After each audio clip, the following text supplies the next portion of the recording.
कुछ जोड़ा जाता है उसमें। टॉपिक है भूगोल में मानव विकास।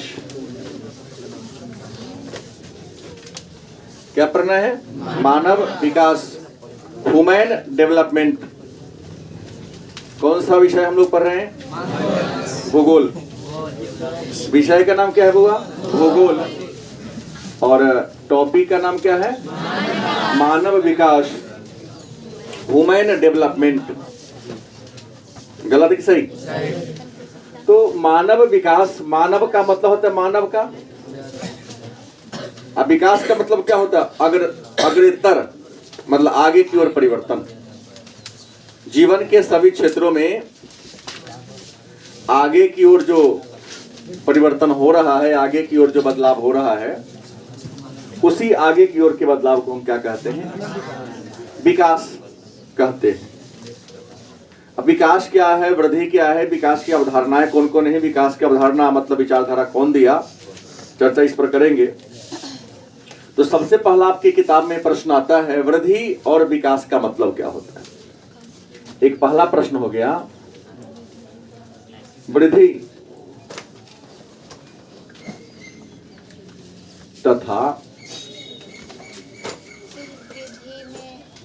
दे रहा हूं तथा विकास का अर्थ, इसी को कहते हैं आशय, मतलब वृद्धि और विकास का आशय क्या है, वृद्धि और विकास का मतलब क्या होता है, ये जानना है। तो सबसे पहले जान ले कि चाहे वृद्धि हो, चाहे वह वृद्धि हो, चाहे क्या हो, विकास, समय के साथ होने वाले परिवर्तन को हम साधारण बोलचाल की भाषा में समय के साथ होने वाले परिवर्तन को हम वृद्धि भी कहते हैं और विकास भी कहते हैं। समय के साथ होने वाले परिवर्तन को, होने वाले बदलाव को हम वृद्धि और विकास के नाम से जानते हैं। लेकिन अगर बारीकी से अध्ययन किया जाए तो वृद्धि और विकास में अंतर है। कई बार पूछा गया प्रश्न है 2 अंक में, हमने क्या कहा कि वृद्धि और विकास क्या है? तो समय के साथ होने वाले परिवर्तन को वृद्धि और विकास दोनों के नाम से जानते हैं। लेकिन वृद्धि क्या है, विकास क्या है, वास्तव में थोड़ा सा दोनों में क्या है? अंतर है। और अंतर क्या है? तो वृद्धि जो होता है ना, वह मूल्य सापेक्ष। क्या होता है? वृद्धि जो होता है, मात्रात्मक और मूल्य निरपेक्ष होता है। और अगर विकास की बात करें तो विकास जो है वह गुणात्मक तथा मूल्य सापेक्ष।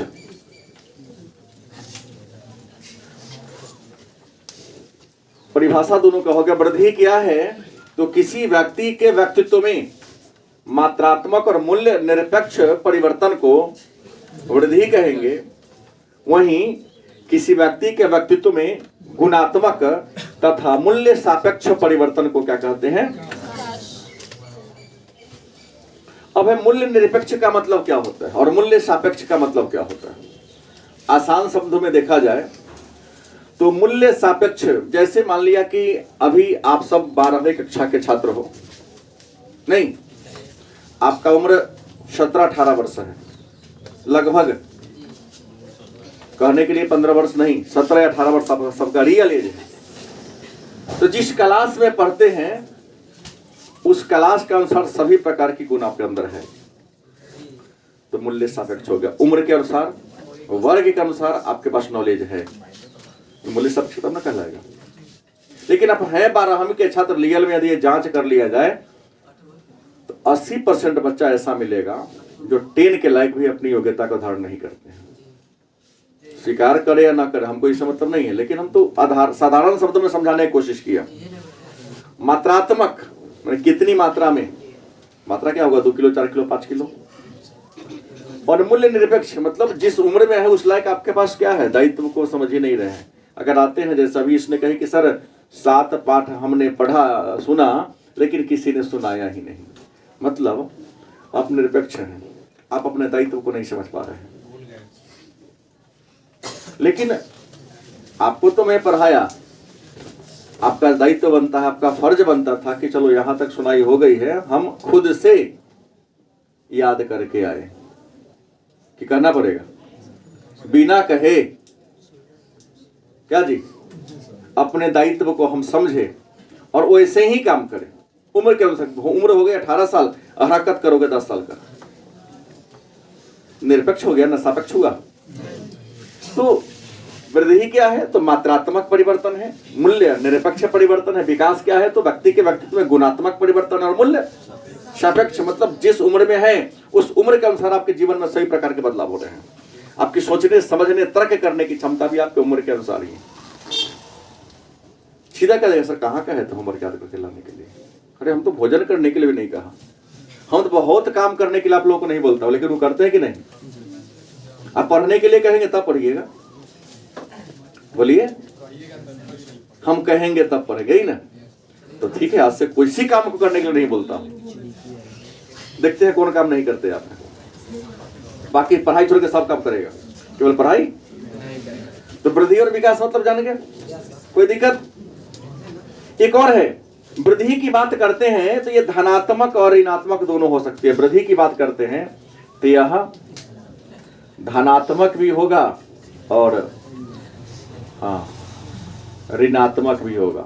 लेकिन विकास क्या है, ये केवल धनात्मक व सकारात्मक ही होगा। मूल्य सापेक्ष है ना, जो भी होगा सीधी सही में होगा, सही सीधी दिशा में होगा। अब वृद्धि क्या होगा, आप नेगेटिव पे जा सकते हैं, आगे तो बढ़े लेकिन गलत क्षेत्र में चले गए, नाम तो कमाए। विकास का मतलब समझो ना, विख्यात हो गया। एक वृद्धि होता है कुख्यात हो गए, गलत क्षेत्र में काम करोगे तो कुख्यात न, तो बहुत बड़का अपराधी है। अच्छा कर तो बहुत बड़ा विद्वान है, बहुत अच्छा सोच के लोग, बड़ा तो दोनों में हुआ, एक विख्यात हो गया एक कुख्यात हो गया। तो यह धनात्मक और ऋणात्मक माने पॉजिटिव नेगेटिव दोनों, यहाँ केवल केवल क्या है, धनात्मक और सकारात्मक दिशा में। और भी कई बदलाव हैं, तो ये समझ गए होंगे कि वृद्धि क्या है। तो वृद्धि मात्रात्मक और मूल्य निरपेक्ष होता है, यह धनात्मक और ऋणात्मक हो सकता है। विकास गुणात्मक और मूल्य सापेक्ष होता है, यह केवल धनात्मक होता है। अब एक प्रश्न है दूसरा, विकास युक्त वृद्धि क्या है। विकास युक्त वृद्धि क्या है, या विकास युक्त वृद्धि से आप क्या समझते हैं। तो कहता है कि वैसी वृद्धि जिसमें वृद्धि के साथ साथ क्या हो, जब किसी व्यक्ति के जीवन में वृद्धि और विकास दोनों साथ साथ चले तो उसे क्या कहेंगे, विकास युक्त वृद्धि। 2 अंक का प्रश्न हो सकता या वस्तुनिष्ठ में भी डाल सकता है कि विकास युक्त वृद्धि का मतलब क्या है। तो जब वृद्धि और विकास दोनों मतलब मूल्य सापेक्ष और मूल्य निरपेक्ष दोनों हो, धनात्मक ऋणात्मक दोनों साथ साथ चल रहा है। तो जब व्यक्ति के जीवन में वृद्धि और विकास साथ साथ चले तो उसे क्या कहेंगे, क्या कहेंगे।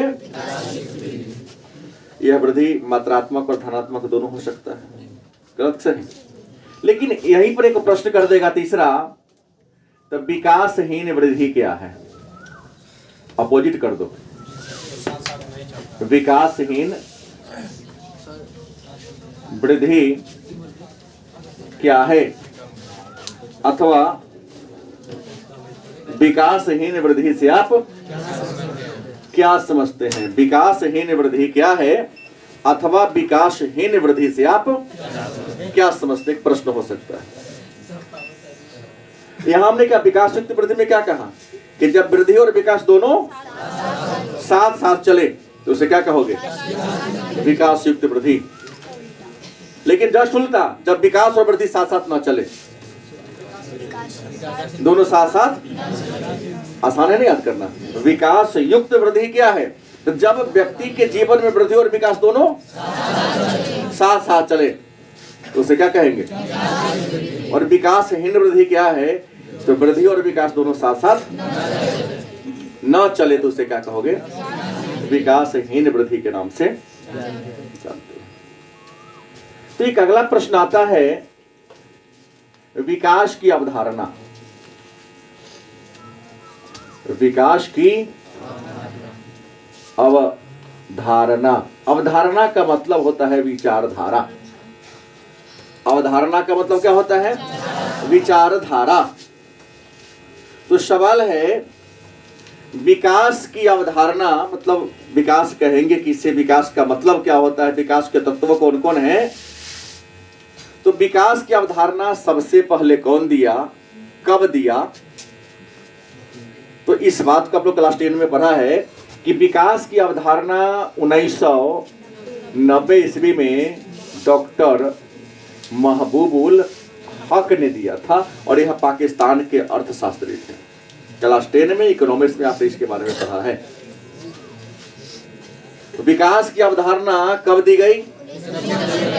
दिया कौन था? डॉक्टर महबूब उल हक। और ये कहाँ के थे? पाकिस्तान के थे। अर्थशास्त्र के विद्वान थे। और इनके साथ साथ एक इंडिया के विद्वान भी काम किए थे जिनका नाम था डॉक्टर अमर्त्य सेन। क्या नाम था? तो विकास के बारे में विचार किन किन विद्वानों ने दिया? डॉक्टर महबूब उल हक जो कहाँ के थे? पाकिस्तान के थे। और डॉक्टर अमर्त्य सेन जो इंडिया के, ये भी अर्थशास्त्रीय थे। इन्हें अर्थशास्त्र के क्षेत्र में 1998 ईस्वी में दुनिया का सबसे बड़ा पुरस्कार, नोबेल पुरस्कार मिला। इन दोनों को हालांकि मिला हुआ है। इन दोनों ने मिलकर 1990 ईस्वी में ह्यूमन डेवलपमेंट पर, मानव विकास पर क्या किया था? काम किया था। अब कहेंगे कि भाई विकास का परिभाषा क्या हो सकता है? तो डॉक्टर हक ने कहा, महबूब उल हक ने कहा कि विकास का मतलब होता है कि लोगों के विकल्पों में वृद्धि कर देना। विकास की परिभाषा देते हुए डॉक्टर महबूब उल हक ने क्या लिखा? कि लोगों के विकल्प में क्या करा देना? वृद्धि कर देना। क्योंकि विकल्प बढ़ेगा तुम्हारे लाइफ में, तब तुमको आगे बढ़ने का क्या मिलेगा? अवसर मिलेगा, और तुम डेवलप करिए जाओगे। अब कहोगे विकल्प मतलब मौका। विकल्प माने क्या होता है? मौका। और हम लोग क्या करते हैं? मौका देते ही नहीं। और दे कैसे? मौका देते हैं तो गलत फायदा उठा लेते हैं। एक बार माफ किए, दूसरी बार किए, रे कुछ थोड़ी ना होता, चलो ऐसा ही चलता है जीवन। जैसे क्रिकेट विश्व का सबसे लोकप्रिय खेल है। गलत है कि सही है? सबसे अधिक देखा जाने वाला शायद यही क्रिकेट ही खेल है। क्रिकेट में एक ओवर में एक ही गेंद को 6 बार फेंका जाता है, लेकिन नो बॉल, वाइड बॉल होगा तो 6 से अधिक बार फेंका। बैट्समैन क्रीज पर अपने बैट्स को लेकर अडिग रहता है, खड़ा रहता है। उसकी कोशिश होती है कि सामने वाला बॉलिंग कर रहा है तो आउट ना हो, और जो बॉल को फेंकता है उसे कहते हैं बॉलर। उसकी कोशिश होती है कि ऐसे बॉल को डाले कि उसका विकेट गिर जाए।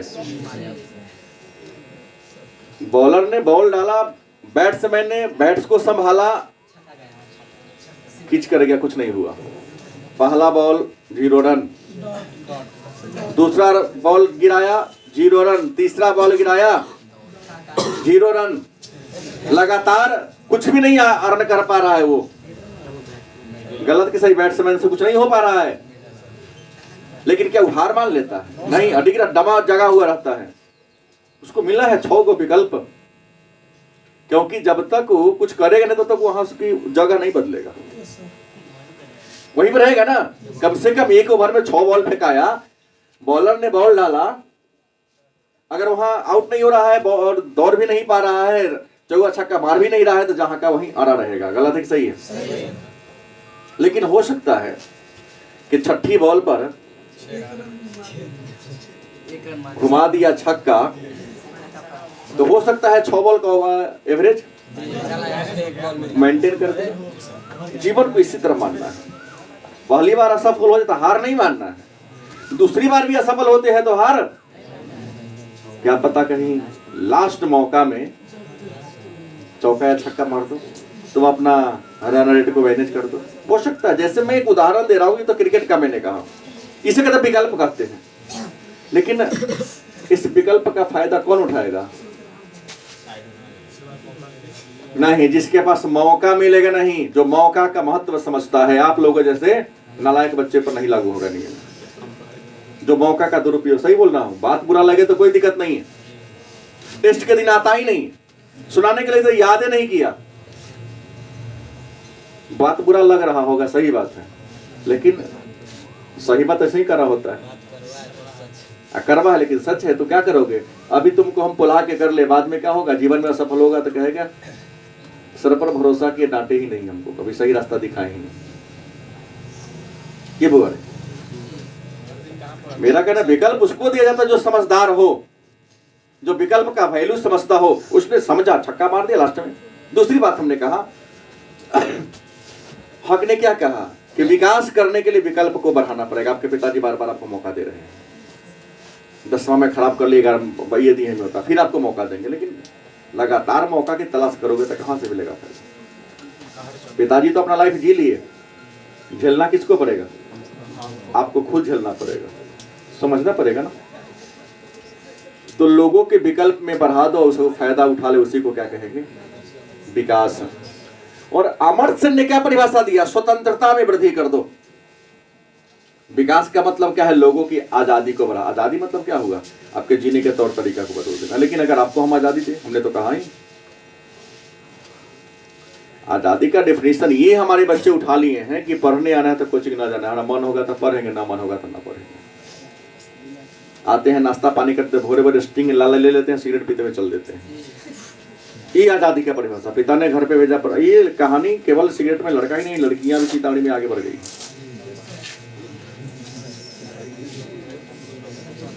कहेंगे झूठ बोल रहे हैं, तो हम तो उदाहरण रखता हूं, सब चीज का प्रमाण रखता हूं। तो प्रश्न ये है, अमर्त्य सेन ने कहा डेवलपमेंट करने के लिए आपको आजादी में वृद्धि कर देना होगा, आप पर किसी प्रकार का प्रतिबंध नहीं लगाना होगा। लेकिन आप तो आजादी का गलत फायदा उठा लेते हैं। गलती की सही? सही फायदा उठाओ, आगे बढ़ोगे। पिताजी ने, जो माताजी ने जो आपको आजादी दिया है कि बेटा पढ़ लो, इसके बाद सब धन तुम्हारा छीन सकता है, चुरा सकता है, लेकिन ज्ञान वो ऐसा धन है जिसे कोई चुराया छीन। ऐसे भी बाबा साहब ने क्या कहा? उनके सिद्धांतों को फॉलो करो, उनके पर्सनालिटी को फॉलो करो। वो कह दिए, बोल रहे हैं लेकिन फॉलो नहीं कर रहे हैं। शिक्षा वह शेरनी का दूध है, जो पिएगा वही दहाड़ेगा।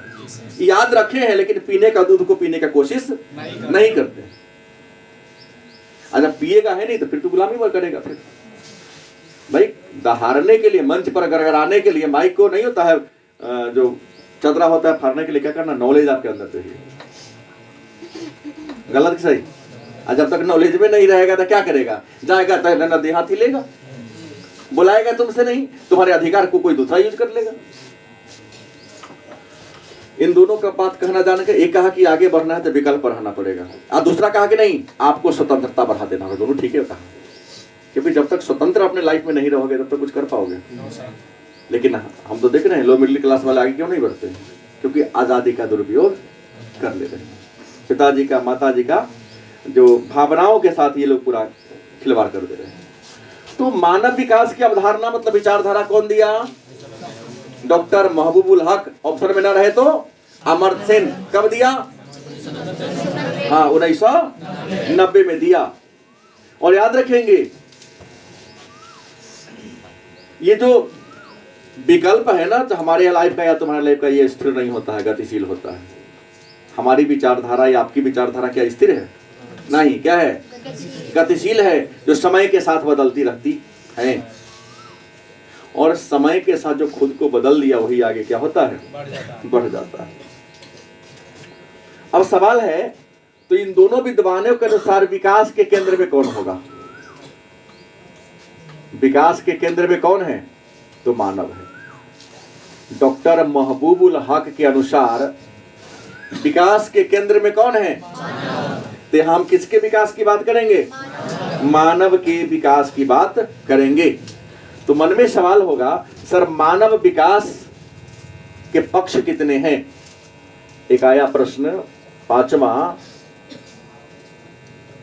मानव विकास के अगर पक्ष की बात करें तो मानव के विकास के 3 पक्ष हैं। कितने पक्ष हैं? मानव विकास के कितने पक्ष हैं? 3 पक्ष हैं। अब कहोगे सर ये 3 पक्ष कौन कौन हैं? तो पहला पक्ष है दीर्घ और स्वस्थ जीवन। पहला पक्ष क्या है? दीर्घ व स्वस्थ जीवन। देखो आगे बढ़ने के लिए आपका जो जीवन प्रत्याशा बड़ा होना चाहिए। जन्म लिया 20 साल में 30 साल में मरेगा, कथी कर लेगा वो? तो बच्चा ही है, कुछ करने का मौका ही नहीं मिला।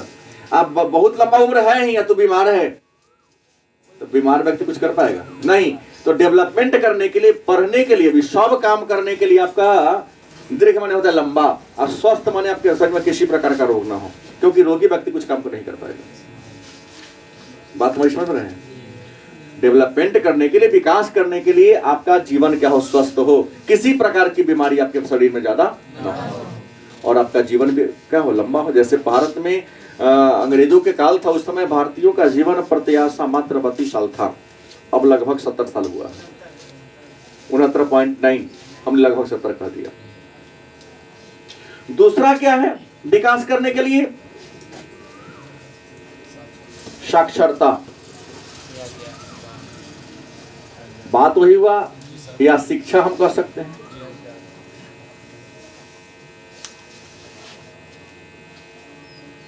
शिक्षित होगा वो आगे बढ़ेगा, जो शिक्षित नहीं होगा नहीं बढ़ेगा। कितना रोज कमा लोगे? 400, 500, 300? तुमको अभी स्मार्ट वर्क की जरूरत है, नहीं पढ़ोगे तो हार्ड वर्क करना पड़ेगा। स्मार्ट वर्क करने वाले ज्यादा पैसा कमाते हैं, हार्ड वर्क करने वाले कम पैसा कमाते हैं। उदाहरण छोटा सा दे दूं आपको, तो जिसको हम और आप देख पाते हैं। गलत कि सही? एक बस को देखो, ड्राइवर पूरे बस को स्टीयरिंग बैठा रहता है, घुमाते रहता है ऐसे। उसको 1000 रुपया का रोज मिलता होगा शायद, या 800-900 का रोज मिलता है। खलासी सबसे ज्यादा मेहनत करता है, जहां होगा उतरेगा, फिर चढ़ेगा, सामान को उस पर ला देगा, चिल्लाते हुए चलेगा, 400 से 500 मिलता है। नहीं, राजमिस्त्री ईंट की जोड़ाई करता है, मिस्त्री ईंटा जोड़ता, करनी गिरेगा तो उठा लेगा वो, अरे उठा के लाता। गलत कि सही? उसको पानी पिलाना, ईंटा माथा पर 10 गो 12 गो रख के छत तक पहुंचाना किसका काम है? लेबर का काम है। खैनी खाना है, उस्ताद के लिए खैनी रगड़ के खिलाना, सारा बात होता है बाबू। गलत नहीं बोल रहा हूँ। प्यास लगा, पानी पिया। नहीं तो वही पर पानी ना पिए ले, तुम प्यास से तुम्हारा जो काम ना करिए। गलत बोल रहा बुआ? कितना कमाता है? 400। शहर में अपने घर से खा पी के आएगा, कितना रुपए मिलेगा? अब मिस्त्री को 600 से 700 मिलता है। कुछ नहीं, ईंटा का जोड़ पर हट के इन्होंने कर देते। उसका स्मार्ट वर्क है, इसका हार्ड वर्क है। हमारी बात को समझ पा रहा है कि नहीं? समझ रहे हैं ना? तो क्या है, इसके लिए आपको शिक्षित होना पड़ेगा। गलत है कि सही है? अब देखो ना, डॉक्टर इंजीनियर की बात करते हैं, पढ़ लिया, पढ़ाई में तो खूब इन्वेस्ट किया, जब मौका आता है तो कुछ लोग हैं, जैसे उदाहरण मैं अपने पर ही लेके दे रहा हूं। कक्षा 10 हमने पास किया, हमारे खेत में काम करने वाले मजदूर का बेटा भी पढ़ा नहीं, कुछ पढ़ा लिखा, तो वो जा रहा था कहीं बाहर काम करने, कह दिया, हमारी माता जी को कह दिया कि हम जा रहे हैं बाहर, भेज दीजिए, नहीं भी कमाएगा बाहर। हम तो जाते हैं तो धान के कटाई में एक बार 30,000 रुपया लेके आ जाते हैं, गेहूं में जाते 30,000, साल में 60,000। तो हमसे पूछा, हम तो भाई पढ़ेंगे, हम तो नहीं कमाएंगे, ऐसा हमसे नहीं होगा कभी। मूल्यांकन करके दिखा दिया, कितना साल पढ़ेगा? 10 साल। मूर्ख आदमी के तर्क को काटना एक मूर्ख 100 विद्वान को पराजित कर सकता है। इसलिए मूर्ख से सावधान, दूर रहो, अथुथुर से तुम्हें कभी जीतने नहीं देगा वो। गौर प्रणाम करो, चरण छू लो उसका, निकल चलो, वहां से आगे बढ़ना है। तो मूर्ख और थुथुर जगह कहते हैं ना, उससे अपने आप को बचा के रखो, जीवन में आगे बढ़ते रहोगे। और से कहीं फंस गए चंगुल में, तर्क दे दिया, ये 10 साल और पढ़ेगा मैट्रिक के बाद। हम सालाना कमाते हैं मोटा मोटी 1 लाख रुपया, साल भर में कमा के बचा लेते हैं। 10 लाख कमाएंगे, 10 साल के बाद नौकरी होगी कि ना, फिर यही काम करेगा, हमेशा इससे आगे रहेंगे। हमारा तर्क दिया, गार्जियन तो पढ़े लिखे नहीं, समझ जाते इस बात को। शादी हुई हमारी, क्या संजोग था कि उसकी भी शादी हुई थी। जिस दिन हमको बेटा हुआ था, लोग कहा कि भाई लड्डू नहीं खिलाए, तो हम यहाँ से लेके गए, लड्डू सबको दे, तो ही पहुंचा। तो तर्क के दिया, हालांकि डांटा मैं उसको, ये लड्डू बांट रहे हैं। बोले हाँ बेटा हुआ है, और सब लोग मंगा, इसला के दे दिया। अच्छा, मालिक पैदा लिया तो वो जानों पैदा लिया है, मतलब उससे सिद्ध कर दिया कि तुम्हारा बेटा क्या बोलेगा। मालिक है, उसको भी बेटा हुआ तो वही दिन। तो जैसे हमारे दादा ने काम, अगर बाबा भी हमारे खेत में काम किया, उसका भाई सब किया, अगर बेटो वही कर रहा है।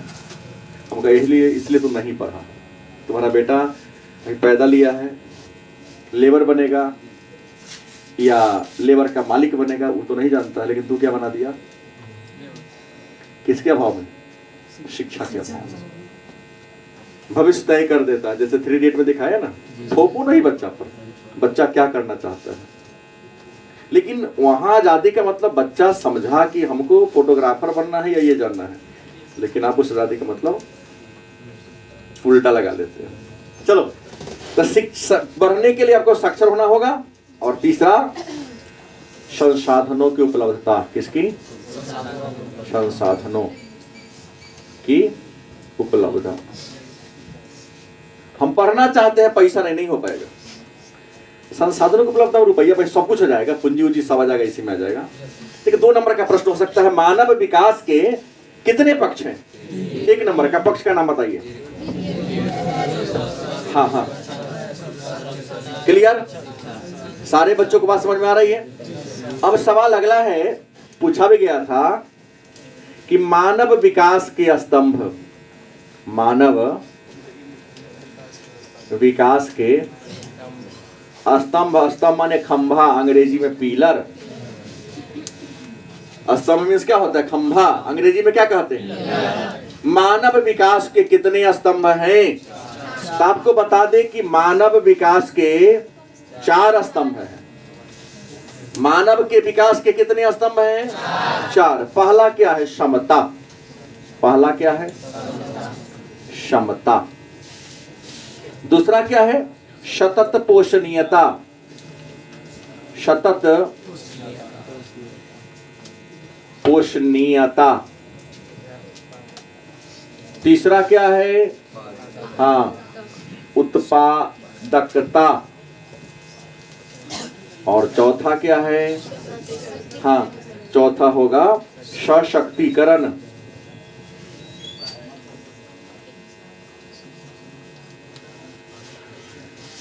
मानव विकास के स्तंभ माने खंभा, पिलर कै गो है? 4। ये 4 चीज होना चाहिए। जैसे घर को खड़ा होने के लिए चारों कोना पर तरफ खंभा होना चाहिए। क्या अगर एको खंभा टूटा हुआ है, नहीं है, तो क्या घर खड़ा हो पाएगा? नहीं। 4 गो खंभा, चौकी के लिए देखिए 4 गो पौआ है, कुर्सी में भी 4 गो पौआ है ना। तो विकास के लिए क्या कर रही है? पीछे बैठ के मोबाइल नहीं देख रही, तो हमको देखो। विकास के लिए कितने स्तंभ होना जरूरी है? 4 चीजें। पहला क्या? क्षमता। अब कहोगे सर समता का मतलब क्या होता है? तो समता का मतलब तो बराबरी होता है। समता का मतलब क्या हो गया? बराबरी हो गया। तो जितने भी इंसान हैं, चाहे बेटा हो, लड़का हो या लड़की, सबको बराबर अवसर दिया जाए। किसी के साथ अवसर देने में भेदभाव न किया जाए। देखो सरकार हमारा बहुत कोशिश कर रही है, गलत कि सही? कुछ लोग उसका फायदा उठा लेते हैं। हमारा संविधान ने सबको समता दिया है और उसी के आधार पर देश के शासन को चलाया जा रहा है। तो एक ही पिता है, पिता के 4 संतान हैं, अपने पिता चारों संतान पर बराबर, सबको बराबर दृष्टिकोण से देखते हैं। एक बच्चा पिता के द्वारा दिए गए विकल्प का फायदा उठा के आगे बढ़ जाता है, दूसरा नहीं उठाता है। गलत सही? समता का मतलब ये होता है कि प्रत्येक व्यक्ति को समान मात्रा में अवसर उपलब्ध कराया जाए, किसी प्रकार का भेदभाव न हो। लड़कियां आगे इसलिए जा रही हैं तो जानती है कि हमारे जीवन में सुधार इसी से होगा। कुछ लड़कियां फिर भी बहुत पीछे हैं। हमने कहा ना 50 लड़कियां मैंने यहाँ से छोड़ दी हैं क्योंकि मैं उसके लायक टीचर नहीं था। वो कहा कि पप्पू जी डांटते ही हो तो पप्पे लेखन डटैया। अरे हम तो पहले दिन बोल दिए तुम्हारे बाबूजी का उम्र का हूँ, हम डटवे करेंगे, पर्चा छोड़ दे हमारा कोचिंग, हमको इससे मतलब नहीं है। लिस्टिंग में सबका अलग कर दिया, छोड़ दिया कुछ ऐसा नहीं कि निगाह बार पर कई बार मिलती है नजर को मार लेगी। उसको चाहिए सीटी मारने वाला टीचर हो, शायरी करने वाला टीचर हो, ऐसा कहानी कहे कि आनंद, हम तो कहानी कहेंगे लेकिन अध्यात्म की बातें बोलेंगे नहीं। हमने कहानी कहा गौतम बुद्ध के जीवन में एक चोर साधु की कहानी, गलती की सही? तो कहानी ऐसा है जो प्रेरणादायी हो, गलत की सही? अब ऐसा बात बोल दे कि जिसमें कोई प्रेरणा ही नहीं छिपा हो, कुछ अर्थ हो। तो सवाल ये है कि समता बराबरी मौका दो सबको, चाहे लड़का हो या लड़की। देखिए जो फायदा उठाएगा आगे बढ़ेगा, नहीं करेगा नहीं उठा पाएगा। दूसरा सतत पोषणीयता। सतत का मतलब होता है लगातार, ये नहीं कि अवसर एगो दिया नहीं किया तो छोड़ दिया। कुछ गार्जियन होते हैं 1-2 बार मौका दिए, बच्चा कुछ नहीं किया, बुआ रे थोड़ा बोला नहीं, गलत की सही? हालांकि इसमें पिता की मजबूरी होती है, उनकी आर्थिक स्थिति, ध्यान रखिएगा। हम इसलिए बोलते हैं पिताजी आपको जब तक मौका दे रहे हैं खूब मेहनत करो, क्या पता बाद में उनकी स्थिति खराब हो जाए और आपको मौका देने के पक्ष में ना रहे। तो उनकी मजबूरी उनसे, अगर मान लिया उन्होंने आपको 3000 दिया, कोशिश करो। विद्यार्थी का जीवन संघर्ष का होता ही है, गलत की सही? 500 बचा के रखो, 500 के स्टॉक रख कर दो कि जो ना दिन पिताजी के पास न रहेगा पैसा ही 500 निकाल के हम यहाँ, तो पिताजी 3000 के महीना देते हैं तो 500 घटता है। अगर 3500 देंगे ना तो फिर 500 घटेगा। अगर 5000 के महीना दे देंगे ना ये बुआ रे तो ये 500 घटेगा। अरे 3000 5000 ना बैठे था कच्ची बने हुए, चल ये खा लीजिए होटल में, आपकी जरूरत बढ़ जाएगी। क्या करना होगा? जो स्टॉक करो तो काम चलाना संघर्ष का जीवन है। अभी संघर्ष करोगे तो बाद में सुखी जीवन रहेगा, बाद में अभी सुखी जीवन जो हो तो बाद में संघर्ष ज्यादा करना पड़ेगा। अब सतत में लगातार अवसर दो, मौका दो। हमने कहा क्रिकेट ओवर इसलिए दिया, 1 बॉल में कुछ नहीं किया, 2 में कुछ नहीं किया, 3 में कुछ नहीं किया, छठा में तो हो सकता है क्या मार दे छक्का। उत्पादकता, हर इंसान को प्रोडक्टिव होनी चाहिए और प्रोडक्टिव होने के लिए शिक्षित होना बेहद जरूरी है। कहते हैं हम 10वां पास है, इसमें कितने बच्चे हैं जिनका छोटा भाई बहन भतीजा भतीजी 4था 5वां 6ठा में पढ़ते उसको पढ़ा सके? हाथ खड़ा करो। 5 हाथ उठाया। ये सब बाकी जो लेके पढ़ा हुआ लेकिन निमन से नहीं पढ़ा है। तुम 12वीं में पढ़ रहे हो, तुम्हारे घर में 8वीं कक्षा के बच्चे, 6ठी कक्षा के बच्चे हैं और बाहर का होम ट्यूटर आके पढ़ा रहा है, इसका मतलब तुम्हारी पढ़ाई पर व्यर्थ है। तुम्हारे पिताजी का वहां खर्च जा रहा है तो बेकार जा रहा है। तुमको शर्म करने की जरूरत है कि गलती बोले इसको। अगर वह तुम पढ़ा दोगे तुम्हारे पारिवारिक आय बढ़ेगी। परिवार से जो 2000 रुपया टीचर पर जा रहा है तुम्हारा क्या होगा? बचेगा। इससे पिता भी कहेंगे चलो बच रहा इतना 200 रुपये इसको बेसी दे देते हैं। तुम्हारे सम्मान में भी क्या होगी? लेकिन सोचते हैं अनरा के जगले की सुतले की, क्या सोचेगा भाई? उत्पादकता का मतलब होता है कि आप प्रोडक्टिव बनो, कुछ अर्न करने वाला गुण रखो अपने अंदर। आइए बीए में पास कर लिए, आप पीछे वाला कुछ नॉलेज है ये नहीं है, उससे पढ़ाई से क्या फायदा होगा? अंत में क्या? सशक्तिकरण। अंत में क्या है? मतलब इसका मतलब ये हुआ मानव को अपने विकल्प चयन करने का अधिकार दिया जाना चाहिए। मानव को अपने विकास को चयन करने का विकल्प दिया जाना चाहिए। जैसे यहां देखता हूं मैट्रिक पास करने के बाद कुछ गार्जियन खुद तय करते फलाना के बेटा साइंस, तो साइंस कहने ले मेरे आर्ट्स को दृष्टिकोण से देखता है, जबकि आर्ट्स लेने वाला 80% बच्चा अगर पढ़ाई जारी रखा तो जीवन में सफल, साइंस लेने वाला 90% बच्चा जीवन में फेलियर है। हम गिनती करा दूंगा। गलत कि सही? खाली बैग लेके भागम भाग लाइफ कर रहा है। जाके 4 गो कर दो प्रश्न। हमारे यहाँ जैसे कुछ हिंदी पढ़ाता था, कुछ बच्चे यहाँ पर आए, सर हम हिंदी पढ़ना चाहते हैं। ठीक है मैं पढ़ा दूंगा। पीछे बैठा, मुझे पहले तो दक्षिणा दो, उसके बाद हिसाब किताब होगी, कल ले आएंगे। हम उनसे 3 प्रश्न, सर बहुत हम लोग का मेहनत ज्यादा होता है, आर्ट्स की तरह थोड़ी नहीं सही, मेरे सामने ही कह दिया। हम उससे 3 प्रश्न पूछे, क्या पढ़ते हो? तो एक ने कहा बायोलॉजी, एक ने कहा ऐसे ही कहा लॉ ऑफ एनर्जी। अब हमने किसी से प्रश्न किया नहीं, हमने उत्प्लावनता का सिद्धांत किया। और एक बच्चा से हमने कहा कि ब्लड ग्रुप 4 प्रकार के होते हैं, किसी पर RH माइनस और RH प्लस होता है। What is RH?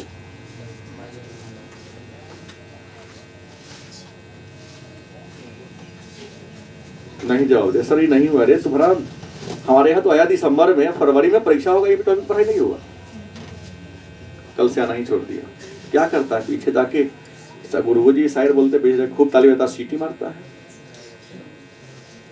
आप में से भी कुछ बच्चे हैं जो टाइम पास करने के लिए जाके साथ बैठ जाते हैं। हम कई बच्चों को देखा हूँ जो साइंसों के क्लास में निकलता 800 में आता है। हाँ सही बोल रहा हूँ। LL हाँ अभी भी है, तो टाइम पास कर रहा है, तो उसका जीवन अपन टाइम पास हो जाएगा। क्या है? सशक्तिकरण। विकल्प ज्यादा दो, बराबर मौका दो, तब जाके आगे बढ़ेगा। इस 4 चीज को समझ गए? ये पूछता है बार बार। अब सवाल है 7वां नंबर, मानव विकास के उपागम। मानव विकास के उपागम मतलब मानव के विकास के उपागम कितने हैं? तो मानव विकास के 4 गो उपागम है। उपागम माने तत्व। उपागम मीन्स पहला है आय उपागम। देखो आगे बढ़ने के लिए आपके पास इनकम ज्यादा होना चाहिए। गलत कि सही? आपके पास पैसे नहीं रहेगा तो आज का युग तो आर्थिक युग है। गलत बोल रहा हूँ समय? सही बोल रहा हूँ ना? जीवन में हर काम करने के लिए रुपया चाहिए। बिना पैसा कुछ काम होने वाला है? ना होने वाला। आपके पास 1 रुपया नहीं है, लाखपति होने बहुत लंबा समय लगेगा, लेकिन आपके पास 1 लाख रुपया है तो करोड़पति बनने में आपको समय नहीं लगेगा। क्योंकि अंग्रेजी में किसी ने क्या लिखा? Money biggest money. रुपया ही रुपया कमाता है।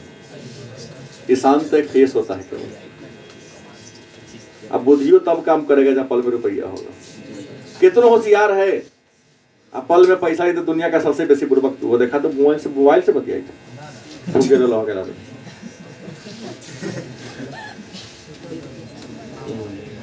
वो हमारा चेला है ना, कहने गया आई ना एक दिन मारिए लेता है गंदा में। आय उपागम। दूसरा क्या है? साज में भी आता है कल्याण उपागम। दूसरा कौन है? कल्याण। आप अपने आय से हमेशा अपने कल्याणकारी योजना पर खर्च करोगे तब होगा। यहाँ तो देखिए गरीब के गरीबी का सबसे बड़ा वजह है कि जब कमाता तो डेली 1000 रुपया रिक्शा ठेला चला करके, लेकिन सबसे पहला ठेका पर जाकर दारू पर खर्चा कर देता है। वो उस पैसा को अपने बच्चों के शिक्षा और अच्छे भोजन पर खर्च नहीं करता है। अपने मूलभूत जरूरत पर खर्च ना करके जिसके बिना उसका जीवन चल सकता है वहां जाके खर्च कर लेता है। क्या बोलता है? इसके बिना जीवन नहीं है, नहीं चलेगा। आपकी जो इनकम हो सोचना है आपको, पढ़ाई का ही ना लक्षण बता देना आपको कि आप जो आगे बढ़ने के लिए पैसा चाहिए, लेकिन उस पैसा का उपयोग केवल कल्याण में खर्चा करो, अपने कल्याण में, जैसे तुम्हारे पर्सनालिटी का डेवलपमेंट हो। बिना शराब के आपका काम चल सकता है, बिना गुटखा के आपका काम चल सकता है, बिना सिगरेट के आपका काम चल सकता है, लेकिन देखते हैं चावल नहीं खरीदेगा।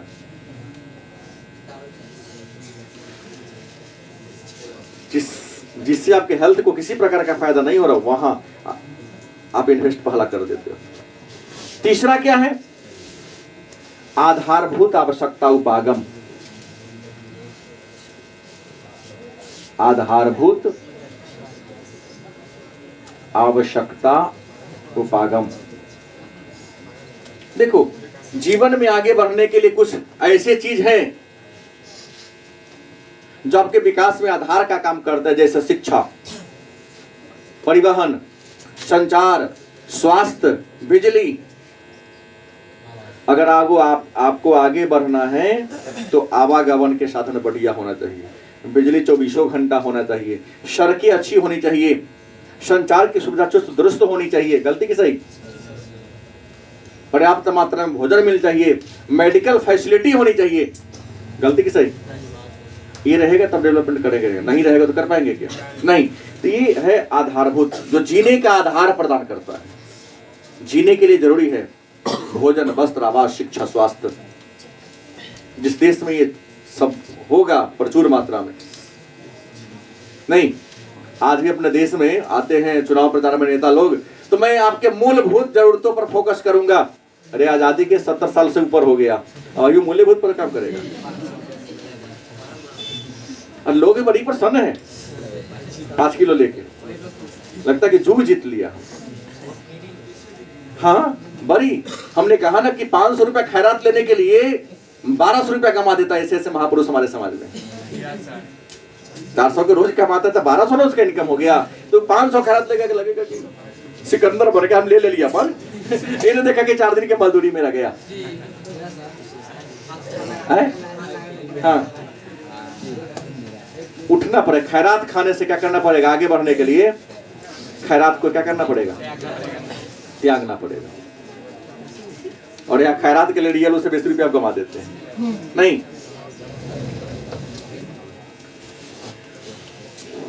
तो और है क्षमता उपागम। चौथा क्या है? क्षमता उपागम। मतलब आप, हर इंसान की अपनी क्षमता होती है। किसी में 6 घंटा काम करने की औकात है, किसी में 7 घंटा, किसी में 8 घंटा। तो जिसको जितना काम करने की क्षमता उतना वर्क मिलना चाहिए। मेरे पास 12 घंटा काम करने की अभी कैपेसिटी है, अगर मैं 8 घंटा काम कर रहा हूं तो 4 घंटा क्षमता का मेरा मिसयूज हो रहा है। गलती की सही। जब आपकी क्षमता का मिसयूज होगा तब आप डेवलप नहीं कर पाओगे। आपकी क्षमता का पूरा यूज होना चाहिए। अगला है तो मानव विकास के सूचकांक, आधारभूत सूचकांक। 8वां जो आज का प्रश्न होगा, मानव विकास के आधारभूत,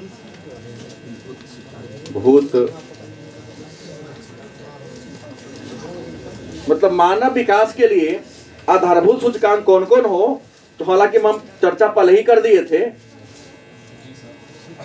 क्या चर्चा किए थे? किनको तो चर्चा मैं कर ही दिया था, पहले नहीं किया था, कहीं लिखा हूं। पहला तो मैंने कहा स्वास्थ्य, शिक्षा, तीसरा क्या होगा? हाँ, साक्षरता। हाँ, ये शिक्षा ही गया। संसाधनों तक पहुंच, इसको आय लिख दे, अन्य शब्द में आय लिख दे। ये 3-4 चीजें होनी चाहिए, स्वास्थ्य, शिक्षा और आय। इनकम आपकी होगी तभी डेवलपमेंट करोगे, नहीं तो नहीं कर पाओगे। अब सवाल है, ये रिपोर्ट कौन तैयार करता है? मानव विकास का रिपोर्ट बनाता कौन है, कब से बनाता है? तो मानव विकास रिपोर्ट 1990 से बन रहा है। कब से बन रहा है? नहीं, और ये बनाने वाली एक अंतरराष्ट्रीय संगठन है जिसका नाम है UNDP, और बनाता है UNDP। कब से बना रहा है? संयुक्त राष्ट्र संघ के नियंत्रण में काम करने वाली इकाई है यूनाइटेड नेशन डेवलपमेंट प्रोग्राम ना। यूनाइटेड नेशन डेवलपमेंट प्रोग्राम के द्वारा प्रतिवर्ष जारी किया जाता है। और इसी शिक्षा, स्वास्थ्य और इनकम के आधार पर, शिक्षा, स्वास्थ्य और इनकम के आधार पर, मतलब ह्यूमन डेवलपमेंट इंडेक्स को HDI के आधार पर विश्व के देशों को 4 वर्गों में रखा गया है। किस देश में शिक्षा का स्तर ज्यादा होगा, स्वास्थ्य का लेवल ज्यादा होगा, संसाधनों तक पहुंच ज्यादा ऊपर होगा, और जहां जितना कम है वो देश क्या होगा? एक होगा अति उच्च, अति, दूसरा में क्या होगा उच्च, तीसरा क्या होगा मध्यम, और तीसरा क्या होगा।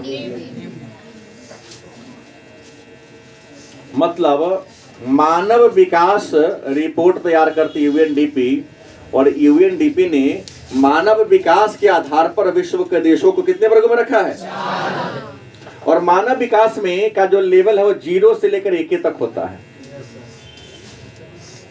जो देश शिक्षा में 1 के करीब होगा, जितना ज्यादा शिक्षित होगा वो 1 के करीब जाएगा, और जैसे जैसे शिक्षा का लेवल घटेगा वो 0 की ओर आएगा। बस समझ गए। इस एक को 4 भागों में बांट दिया होगा, 0.25, 0.50, 0.75 और 1। जहां शिक्षा ज्यादा होगा, स्वास्थ्य ज्यादा होगा, संसाधन इनकम ज्यादा होगा, देश बहुत आगे होगा। अब देखिए 0.800 स्कोर है से ऊपर है, क्या है, तो इसको क्या कहोगे, अति उच्च विकास वाला देश है। दूसरा 0.700 से 0.799 तक कोई 800 से कम हो गया, ये क्या कहलाएगा, उच्च कहलाएगा। कोई क्या कहलाएगा, उच्च कहलाएगा। और 0.550 से 0.699 तक है तो क्या कहलाएगा, मध्यम कहलाएगा। और निम्न की अगर बात कर लें तो क्या कहते हैं, 0.549 से कम होगा, क्या कहलाएगा। अब मानव विकास में सबसे आगे देश कौन है, तो सब जान रहा है, सबसे आगे स्विट्जरलैंड है। कौन है, स्विट्जरलैंड के बाद कौन है, नॉर्वे। कभी नॉर्वे आगे रहता है, कभी स्विट्जरलैंड आगे रहता है। उसके बाद कौन है, आइसलैंड। कई हैं। इंडिया मध्यम में है। इंडिया कौन है, इस नाम से टॉपिक और पढ़ना है जो केवल इंडिया के बारे में। तो मानव विकास में सबसे आगे कौन देश जान गए, हाँ। नीचे की अगर बात करते हैं तो नीचे भी बहुत देश आता है, वह है, आपको बता दे, मेडागास्कर। सबसे नीचे में कौन आएगा, हालांकि मेडागास्कर से भी बहुत डाउन वाला कंट्री है, बात समझ गए। लेकिन नयका रिपोर्ट के अनुसार मेडागास्कर।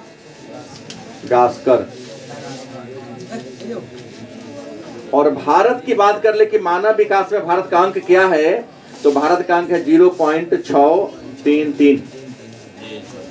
और विश्व की में मानव विकास में 191 को देश है, कितना है, भारत 131वां रैंक पर है। ये हर साल घटता बढ़ता रहता है, करेंट डाटा है, इसलिए भूगोल की करेंट मतलब जो PDF होगा उसमें कुछ चेंजिंग मिलेगा आपको, कभी 30 कभी 31। ये घटते हर साल रिपोर्टिंग होता है, ये रिपोर्टिंग हर वर्ष होता है।